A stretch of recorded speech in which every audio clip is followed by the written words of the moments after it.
As America celebrates its historic milestone anniversary, one Southern California landmark is bringing the nation's story to life. On this episode of In Focus California, we commemorate America 250 from the Ronald Reagan Presidential Library, perched in the hills of Simi Valley. We explore a unique exhibit that offers visitors a chance to reflect on the people, events, and ideals that shaped the last 250 years. To see items from George Washington, John Hancock, Alexander Hamilton, John Adams. We have an original engraving of the Declaration of Independence. This is truly a way to bring history books to life. Then the chairman of the Ronald Reagan Presidential Foundation and Institute, Fred Ryan, looks back at President Reagan's impact as the Great Communicator and the influence of his words and leadership. He had a great gift of talking to us ordinary citizens in ways that we could relate. And later, U.S. Representative Young Kim discusses what makes the experience of becoming an American so meaningful. What makes this country very unique is the people that come from all different corners, they don't just come here. They become a part of this American fabric. Hello, I'm Tanya McRae. Welcome to this special edition of In Focus California. I'm standing here in the magnificent Air Force One Pavilion. And as America celebrates its historic 250-year anniversary, a unique exhibit here at the Reagan Library takes visitors on a journey through the moments and milestones that span from the Revolutionary War era to the Reagan presidency. America's story is written in books, documents, and speeches, but sometimes it's told just as powerfully through the things that are left behind. The keepsakes of Abraham Lincoln, weapons carried into historic battles, Thomas Edison's phonograph, the Statue of Liberty, artifacts that were witness to war and peace, invention and discovery, challenge and triumph. Now they're helping tell the story of a nation's milestone birthday. At the Ronald Reagan Presidential Library and Museum in Simi Valley, I toured a new exhibition with Melissa Giller, the Chief Marketing and Cultural Programming Officer for the Reagan Foundation. We have this brand new exhibition called America 250 here at the Reagan Library, and it really highlights the most iconic moments and iconic artifacts of our nation's history from the Revolutionary War to today, to really remind Americans who we are and where we came from. This cannon was actually at Gettysburg. It was. It wasn't just at Gettysburg. It was the turning point of the war. But the Confederate soldiers came up and actually captured this cannon, and the Union soldiers thought they were going to lose. And they were able to recapture the cannon, push the Confederate soldiers back down the hill, and it helped lead them to actually win the battle and ultimately the war. So these are oblong, and I've only ever seen round ones, at least in the movies, right? People think it's cannonballs. It's Right. not. This is the actual that came out of it. This is it split open. So this is why you have to go to a museum in person and right. not rely on what you see on the big screen. That's right. The America 250 exhibition spans from the 1700s through present day, but many of the artifacts are from a tumultuous 100-year period in the country's history. There's a heavy emphasis on the Revolutionary War and then the Civil War. Why focus on those two time periods specifically? We want people to remember where we came from, the sacrifices that Americans went through to become American so that we can continue to fight for our freedom. What went into choosing the artifacts and the stories for this exhibition? So it was a combination of things. It was everything from what are the stories we want to tell? How do we want to tell the story of our founding fathers? You know, those brave individuals who kind of created this country out of an idea. The exhibit features almost 100 artifacts, and the vast majority of them are from private collectors. My favorite story is we were looking for items to cover different presidents. Of course, we wanted to cover Abraham Lincoln, and we found someone who had just purchased from an auction the campaign buttons for Lincoln for president.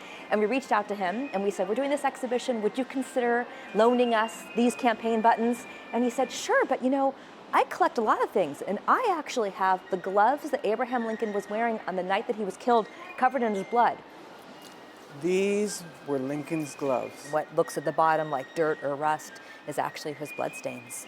Every time I see him, I sort of have chills because it's like, you know, this was this man's last life and what he did for our nation. And it was a defining moment in American history. In what ways do you think that this exhibit really encompasses America's 250 years of freedom? Yeah, you know, to see items from George Washington, John Hancock, Alexander Hamilton, John Adams, the Declaration of Independence, this is truly a way to bring history books to life. During the 6-month run of the exhibit, from May through September, about a third of the artifacts will be rotated out and new items will be brought in. So people can actually come each month and see a partially new exhibit. And here is the most famous document in American history. Yeah, so this is the Declaration of Independence. This is called a stone engraving, which makes you think they engraved it on stone, which isn't true. It's because the person who made it, his name was William Stone. And in 1820, he was hired to figure out a way to make copies of the Declaration of Independence.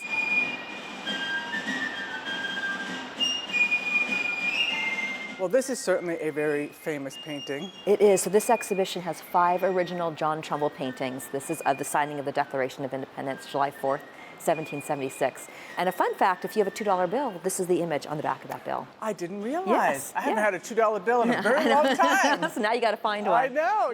There are 2 floors of the America 250 exhibition, and after walking through it, there's a lot more from American history to explore at the museum and library. From the Air Force One plane that flew 7 U.S. presidents to a full-scale replica of the White House Oval Office, even a piece of the World Trade Center North Tower. Together, they form the mosaic of a nation, connecting Americans across 2.5 centuries of challenges, achievements, and change. What do you hope people will take away as we celebrate our 250th anniversary from this exhibition? That America is still bold, that America was born out of an idea, but she's still here for us to learn from, to cherish, to fight for, and to come here and learn about our history so that we can pass it on to the next generation. The America 250 exhibit runs through September 20th, but you can spend a whole day here because there are several other galleries documenting different eras in our history. Coming up, how President Reagan's unforgettable message at the Berlin Wall still resonates decades later. Stay with us.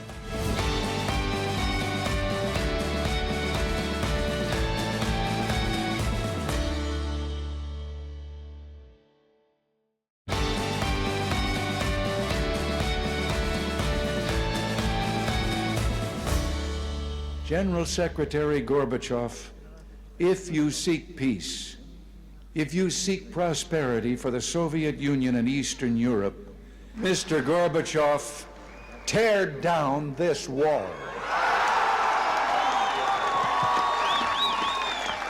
One of President Reagan's most memorable speeches that's had a lasting impact. Welcome back to In Focus, California. President Reagan's speeches helped shape his reputation as one of the most effective communicators to ever occupy the White House.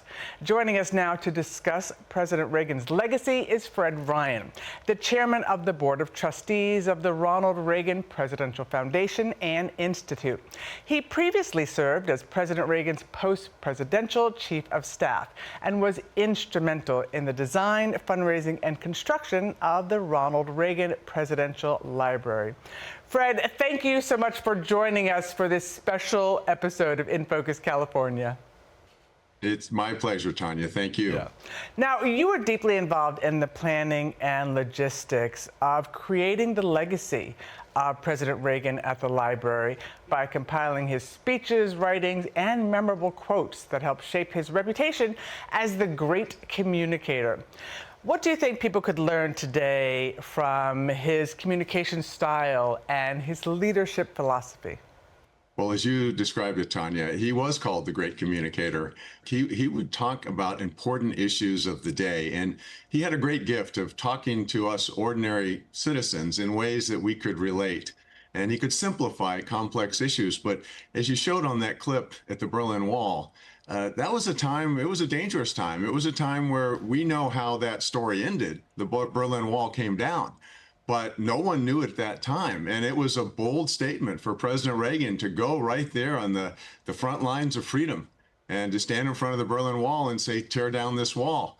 And, a lot of people said he shouldn't say that. That was wrong to do, that it would never happen. But he had conviction in what he was saying, and he delivered it in a very strong way, and the results were terrific. Yeah, I actually remember that speech. Fred, talk about the role that presidential libraries play in helping people understand our democracy. They're spread all across the country. Very few Americans get the chance to come to Washington, and those who do, only a very small number get to see the White House, certainly, and even the Capitol. But by having presidential libraries geographically spread coast to coast, in so many different places, it brings the presidency and it brings just American history closer to the people. And that's part of our mission at the Presidential Library, the Reagan Library, is to tell people both what happened back during that period for scholars to debate the past and to report on the past, but also the important enduring principles that are just as relevant today, and make sure that Americans today are aware of those things as they make important decisions about the future of our country. Why is the Reagan Library an important place for Californians to go to get a better understanding of our democracy? It's important for people to visit the Reagan Library because you can see firsthand, in this world where we doubt our information sources sometimes with misinformation, disinformation, questionable, opinionated reporting.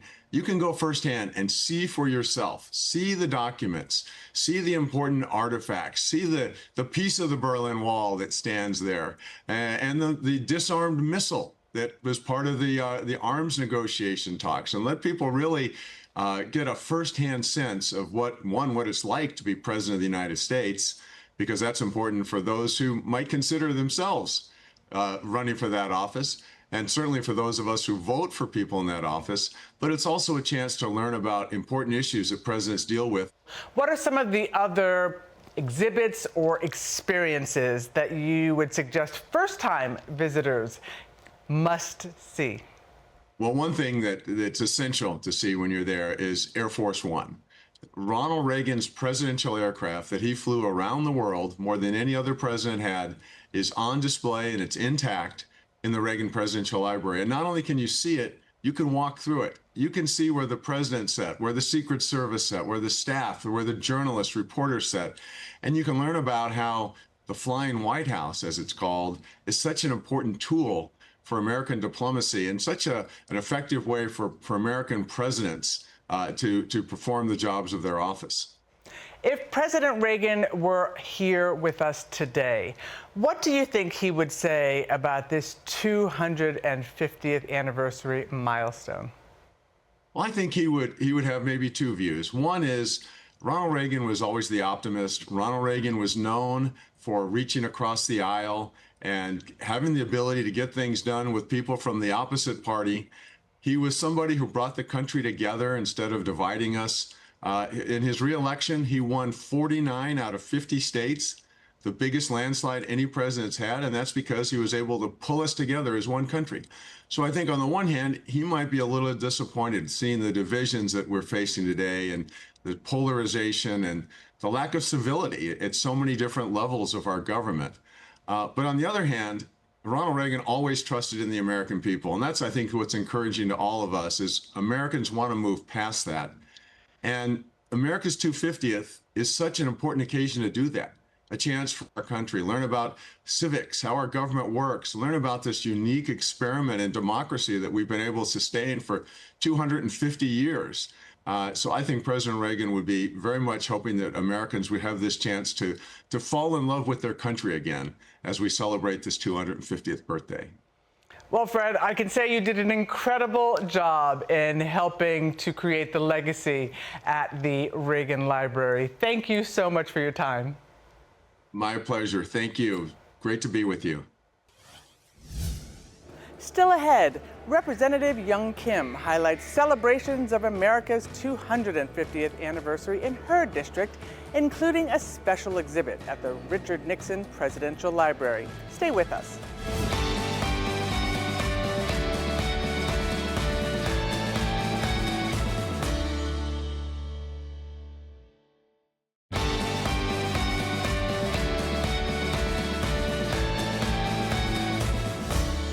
Welcome back to In Focus, California. As the nation celebrates 250 years of American history, it's also a time to recognize the generations of immigrants whose stories have helped shape this country. Congresswoman Young Kim knows that journey firsthand. Born in South Korea and arriving in the United States as a teenager, she has built a life of public service and now represents California's 40th Congressional District in Congress, which includes the cities of Yorba Linda, Anaheim Hills, Orange, Chino Hills, Tustin, Mission Viejo, among others. And Congresswoman Kim joins me now. It's so good to have you with us. Tanya, good to be with you. Congresswoman, you were born in South Korea and your family emigrated to the United States. Tell me a bit about your childhood and your family's journey. Sure. When my parents decided we're moving to America, we're going to America to live and pursue the American dream. And that's how I started. I finished my elementary school in South Korea, went to Guam, which is territory of the United States, where I finished my junior high school, then went to Hawaii for high school education, then came to California to pursue my college education. And since then, I've been a Californian for all my adult lives. I probably lived here longer than I lived in South Korea. And I've tasted the freedom, the liberty, all of that this country afforded to us. So we're very grateful for the opportunity that America provided for me and my family. And you stayed in California. You graduated from USC, and shortly afterward, you co-founded a women's clothing manufacturing company. How did you transition from that to public service? So I started my own business in the ladies' wear manufacturing firm. And then it was after I delivered my second child. Mind you, I'm blessed to be, raising 4 wonderful kids who are now all married on their own, and I'm now grandma too. But at that time, I was recovering from the second birth of my child. And then that's when I met, at the time, State Senator Ed Royce. He had asked me if I would join him working in his district office. Little did I know that would be the beginning of my work in the public office. And shortly thereafter, he was elected to U.S. Congress. So the long story is that I served with him, alongside him, the communities that I currently live and reside in, and raising my family for over 2 decades as a congressional staff. And then after I left, I got encouragement from him as well as my family. When there was an opportunity, I ran for state assembly. So I served in Sacramento. And then when my former boss, Ed Royce, retired in 2018, I had the opportunity to run for Congress. So my journey from a private citizen to being a businesswoman to serving in public office, it really was a progression for me. And, there are millions of immigrant stories like yours that make up the fabric and history of the United States. Why is it so important to embrace that as we celebrate America's 250th anniversary? America has always been embracing immigrants from all walks of life, from different ethnic groups and different countries. And but what makes this country very unique is the people that come from all different corners, but they don't just come here. They become a part of this American fabric, and they become Americans. President Ronald Reagan said it best. You can go live in France, but you cannot become a Frenchman. You can go live in Germany, Turkey, or Japan, but you cannot become a German, a Turk, or Japanese. But anyone from the corner of the earth, can come live in America and become an American. That has always resonated with me, and because it reflects my family story. So as we celebrate America's 250th anniversary, I think we should remember that becoming an American citizen is not just a privilege, it is a responsibility. And the Richard Nixon Presidential Library and Museum is in your district, in Yorba Linda. What are some of the things that people can see there that will help them understand what this 250th anniversary really means? I'm so glad you asked because I'm very, very proud to represent the city of Yorba Linda, which is home to Richard Nixon Library, and also our First Lady, Pat Nixon, especially during the 250th anniversary. What people can see over there is they started the early this year, America 250, a more perfect union exhibit. And they asked me late last year if I would help to celebrate and kick off America 250 celebration throughout the year of 2026, which we're doing. So what I did was I spoke on the House floor to recognize the opening of the America 250 exhibition at the library. This exhibition will bring together our nation's story to life through incredible artifacts, like a real copy of the Declaration of Independence, George Washington's portrait, Abraham Lincoln's handwritten notes, and Thomas Edison's light bulb, and even pieces of American pop culture like Bob Dylan's harmonica. I would encourage everyone from everywhere to come to City of Yorba Linda, visit Richard Nixon Library, because it's a reminder that America's story isn't just about presidents or founding fathers. It's about innovators, like I talked about Thomas Edison, leaders, the artists, everyday people who have shaped our nation. Congresswoman Kim, thank you so much for your time today. We appreciate it. Thank you for having me. Exhibits that connect the past, present, and future and help us reflect on the American story as we celebrate America's 250th anniversary. From the Ronald Reagan Presidential Library and Museum, thank you for watching this special edition of In Focus California.